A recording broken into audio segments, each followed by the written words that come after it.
Snowing again. You wouldn't think it's April, would you? Well, we're probably not going to get any fishing in today, but let's go inside and take a look about mounting the transducer to the Terrova and a couple issues you might run into.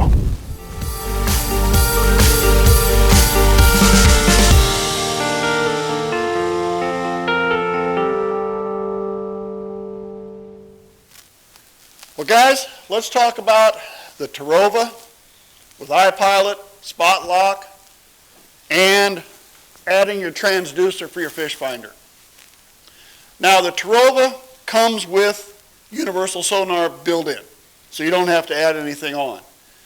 But universal sonar is strictly just that, sonar and nothing else. There's no down views, side views, clear views, or whatever else they want to call them depending on the brand.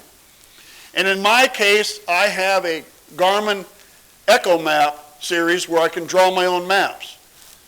That sonar will not draw a map. So you cannot draw maps with that. You have to have the transducer that comes with the fish finder. So I installed the transducer, got it up.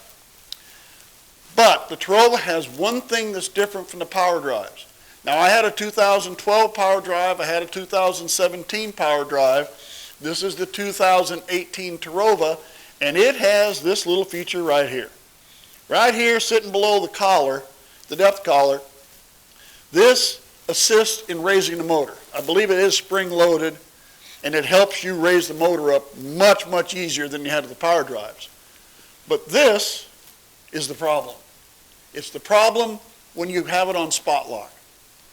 Now, the Terrova's pretty smart. When you put this on spot lock and the motor starts turning all the way around and the cord starts wrapping around, once it gets to a certain point, the motor will stop. It realizes it's wrapping this cord up, so it turns itself completely around and starts again. And that's great for this.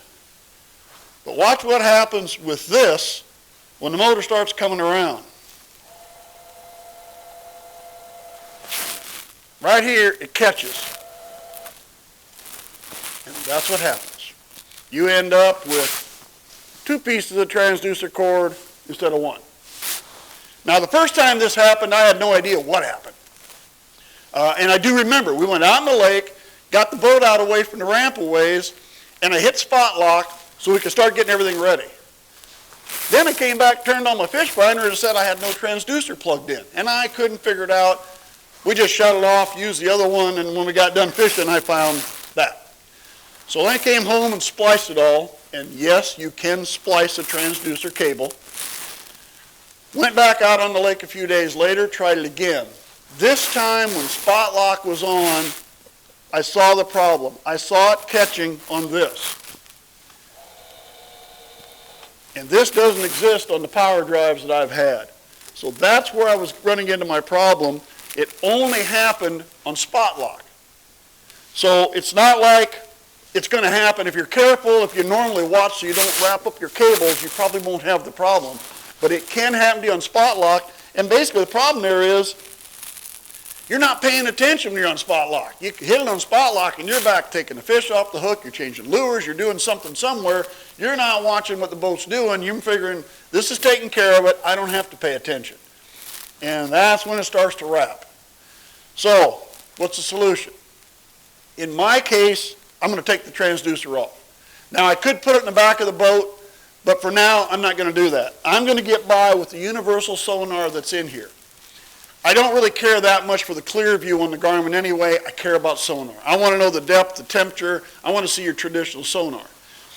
I want to be able to see the maps. Now, Garmin has 2 options. I can build a map, or it already has existing maps. If I take that off, I can't build a map. But I've only got about 2 lakes left where I think I'd need to do that. I should be able to see all the maps that are loaded in the Garmin because I don't need a transducer to see the maps. They're loaded in the fish finder. And as long as all the GPSs are lining up, they should all show up. So I should have maps that I can see, sonar that I can see. I'll miss out on clear view, down view, side view, any of that kind of stuff, and I can't draw a map.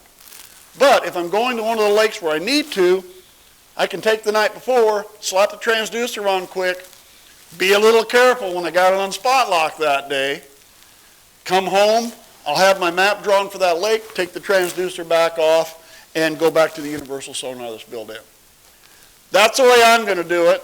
Maybe there's a way you can prevent this. I've looked at all the different ways here, trying to think of ways to get around it.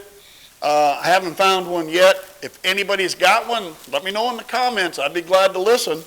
But for now, I think I'm going to take it off. So I just want to take a minute, show you what I've been through, show you the problem I've had. I've heard other people have had the same problem. So it's not a big deal if you're fine with regular sonar. It really shouldn't make a deal. Just use the universal sonar that's in there. Anyway, that's all I got. Thought I wanted to show you that real quick. Thanks for sticking with me. Subscribe to our channel if you would. Hope to see you again real soon.